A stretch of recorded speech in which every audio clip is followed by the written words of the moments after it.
Primeira,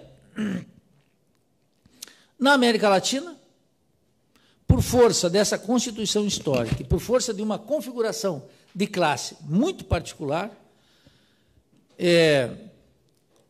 os capitalistas, não podendo contribuir para a formação dos preços mundiais das mercadorias, porque isso é monopolizado, está sob o controle das multinacionais, dos grandes capitalistas, com apoio dos estados metropolitanos, os capitalistas só podiam seguir nesse jogo mundial se pudessem, aqui dentro, ter uma saída para o problema. E eles encontraram a saída para o problema. Eles podem contar com um grau de exploração da força de trabalho que está à sua disposição. E aqui criaram um mecanismo que nós chamamos, que Rui Mauro Marini chamou de um processo, uma relação capital-trabalho marcada pela superexploração da força de trabalho. O que caracteriza, o que torna específico o desenvolvimento capitalista na periferia latino-americana e que mantém essa abissal desigualdade social e de renda, como dizem os liberais, é o fato de que aqui o desenvolvimento capitalista está baseado num aumento naquilo que alguns pensadores aqui no Brasil constataram, identificaram assim, sem precisão conceitual, um aumento, uma tendência a aumentar o grau de exploração da força de trabalho. E que o Rui Mauro Marini já diz, aqui não tem conversa. Aqui o que vigora é a superexploração da força de trabalho. Não tem para ninguém. O desenvolvimento capitalista aqui não tem para Lulinha, não tem para Dilminha, não tem para Fernando Henrique, não tem para Écio, não tem para ninguém. A conversa é, não importa o tipo de governo que tem aí nesta república, porque invariavelmente há uma lei de bronze aqui que não muda. Os salários não podem reproduzir a força de trabalho em termos normais. Quer dizer, o salário mínimo necessário, aquele marcado pelo Diese, que deve estar em 3.400 e alguma coisa, o último cálculo do Diese, esse salário jamais poderá ser, sob as condições do capitalismo periférico, dependente latino-americano, alcançado pela classe trabalhadora.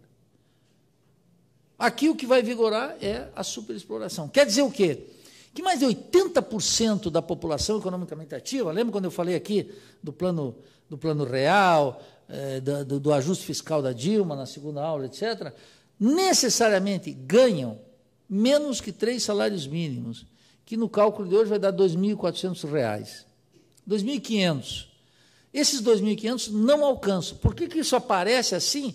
Porque o desenvolvimento capitalista aqui tem uma regra de ouro. Está baseado na superexploração da força de trabalho. Esse é o ponto essencial. Por isso que, nessas condições, nunca haverá aqui um mercado interno de massas, quer dizer, poder de compra que os trabalhadores possam sustentar durante um largo período, com crescimento econômico, aumento da acumulação de capital e aumento da produtividade do trabalho, um consumo daquele que a gente pode ver nos Estados Unidos, que a gente pode ver na Europa. Aqui é impossível.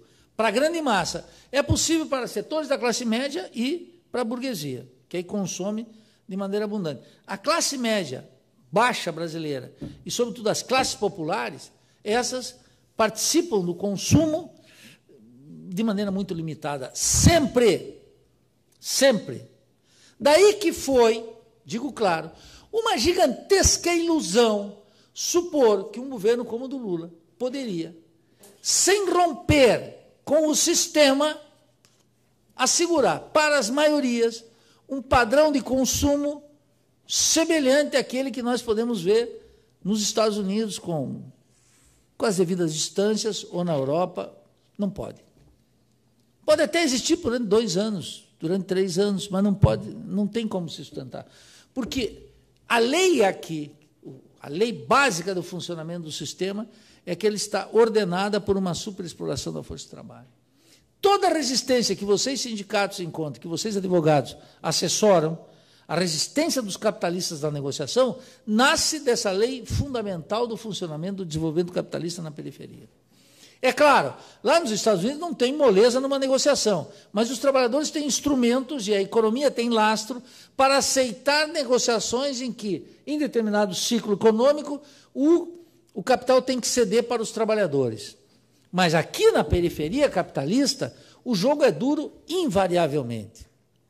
Não tem conversa. Ora, quando isso se estabelece, o Rui Mauro Marini criou o seguinte: olha, se isso é assim, aqui nós vamos ter na América Latina não um mercado interno de massa, porque para ter um mercado, nós teríamos que ter não só crescente produtividade com incremento nos salários de maneira correspondente. Precisava ter também uma reforma agrária, que nós nunca tivemos, e nem vamos ter. Dentro do sistema, tanto é que nós vamos ter que mesmo os governos mais avançados, como Lula e Dilma, cancelaram a reforma agrária. Não tem mais reforma, nem se fala mais reforma. Os que são aí, todo animadinho com um governo desse tipo, tem que explicar por que a reforma agrária não avança. Tem que se explicar. Tem que usar 2 moléculas de honestidade intelectual e se deparar com o problema. Precisamente nos governos petistas, a reforma agrária estancou. E o dado do MST é: a presidente Dilma assentou menos gente que o João Batista Figueiredo, o último general da ditadura. Tem que explicar esse fenômeno. Entendeu? Então, como não tem essas 3 condições, não tem mercado interno. Então o Rui disse: olha, aqui vai ter 2 esferas de consumo, uma esfera alta e uma esfera baixa. Por quê?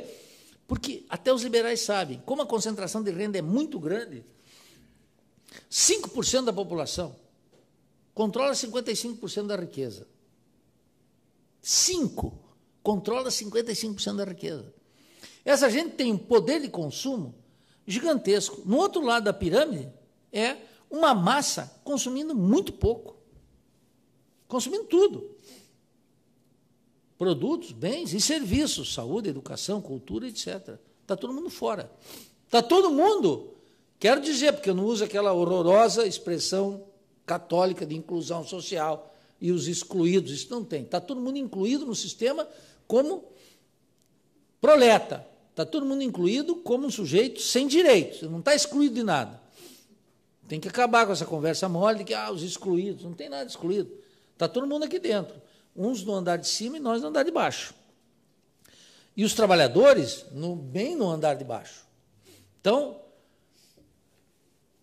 o que a gente observa é uma parte da população consumindo de maneira ilimitada, aqueles que detêm a maior parte da renda, e, de outro lado, uma massa que consome moderadamente, de maneira muito cautelosa, e pode, por alguns momentos, por algumas circunstâncias, ter uma certa expansão, mas que invariavelmente é de tiro curto.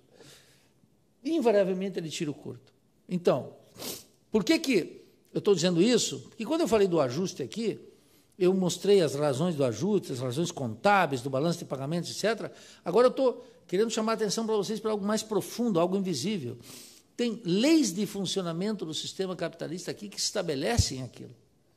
Quando a gente vê como é que funciona o balanço de pagamentos, numa peça, por exemplo, o orçamento da União, etc., a gente tem que observar agora algo que está, chamamos assim, à primeira vista, invisível aos olhos, que é as leis de funcionamento do sistema capitalista. E uma delas é essa, aqui funciona na base da superexploração. Se é assim, a consequência necessária é que não tem mercado interno. E se é assim, não tendo mercado interno, o consumo está restrito de maneira ilimitada para aqueles que detêm o grosso da renda. Bom, nesse contexto, que o mercado interno não é a mola propulsora do desenvolvimento capitalista, quer dizer, não é a acumulação de capital, vejam, por exemplo, que contraste. Dentro dos Estados Unidos, o grosso da acumulação se dá no país. Os Estados Unidos exportam aí 17%, 18%, 20% de tudo aquilo que produz. O grosso é lá dentro. Vocês podem ver que é um consumo ilimitado, com cartão de crédito estendido, com sistema de dívidas bem estendido e historicamente sustentável. Eles têm as condições na economia mundial permitem que aquele país funcione assim. A consequência é o mercado interno aqui dentro nunca pode ser a mola propulsora da acumulação desenfreada. Qual é a alternativa? É que esse país tem que funcionar sempre na base de uma economia exportadora. Então, esse país tem que estar voltado para fora. Então, vocês podem ver a burguesia dizendo, falta infraestrutura, tem que ter os portos, os trens, etc. e tal, tem que montar. Tudo isso que tem que montar, vocês podem ver que tem que montar para a economia vender lá fora. Por quê? Porque aqui dentro não tem poder de compra necessário para bancar esse consumo para a maioria da população. Então, para fora. É uma economia que se desenvolve como uma economia exportadora. Não vai dar para a maior parte da população ser incorporada como cidadão, como consumidor aqui dentro. Só para dar um exemplo. Participei essa semana lá no Centro Tecnológico, no programa da Engenharia Elétrica de pós-graduação de um evento, e participou lá o subsecretário da Agricultura do Estado de Santa Catarina, e na hora que ele fez a exposição, ele colocou assim, falando lá para a gente de toda parte do mundo que estava lá assistindo, ele colocou lá 206 milhões de consumidores. Isso é uma fraude. 206 milhões de habitantes. Qual é a parte que é efetivamente consumidora? É uma parte muito pequena disso. Bem forçado, 30%, 60 milhões. Uma massa não pode sustentar um padrão de consumo que é exibido como se fosse o padrão de consumo da classe média. Não pode. Para dar um exemplo muito claro, a grande maioria da população não pode ter o padrão de consumo de um professor universitário como eu, que nem estou lá no auge da pirâmide. Não pode, está fora. Mas está completamente fora. É uma diferença gigantesca. A desigualdade, a concentração da renda no Brasil, quer dizer, a superexploração é tal que um professor universitário como eu e meus colegas que estão ali, o que acontece? Nós estamos numa outra situação.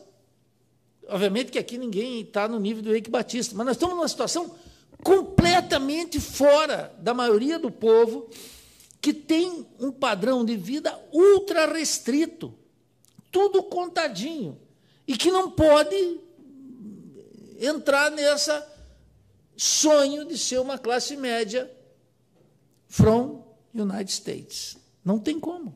Está completamente fora disso. Quem ganha até R$ 2.400 por mês, até 80%, pensa o que gasta em transporte, pensa o que gasta em imposto, pensa o que gasta em saúde, pensa o que gasta em educação. 2 filhos, dançou.